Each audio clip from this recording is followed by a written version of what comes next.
Posibleng maramdaman ang kakulangan sa supply ng liquefied petroleum gas o LPG sa bansa sa kalagitnaan ng Abril. Ayon kay Engineer Felipe Galang, Pangulo ng Federation of Affordable Independent Refillers and Resellers of Liquefied Petroleum Gases in the Philippines Incorporated, sa mga kalipas na linggo ay buwaba na ang isinusupply na LPG sa kanilang mga planta.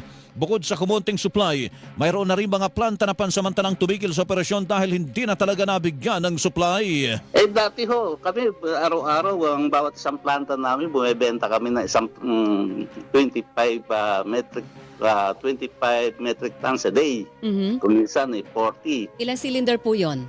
Ang 25 ho is 2,500. No, 500 na lang ang isang planta. Anya, noong isang linggo na Marso ay marami na ang nagbilihan ng household LPG sa pangampang magkagipitan sa supply. So, first week of March, nagbilihan ho sila ng marami na, nag-impact na ng produkto kasi alam nila magkakagipitan ng LPG. Pagkaraan ho ng 30 days yan, makukuha na natin yan. Mararamdaman na natin. Ang projection namin, April 15. Sinabi naman ni Galang na dahil sa problema sa supply, tiyak na tataas ang presyo ng LPG sa susunod na buwan.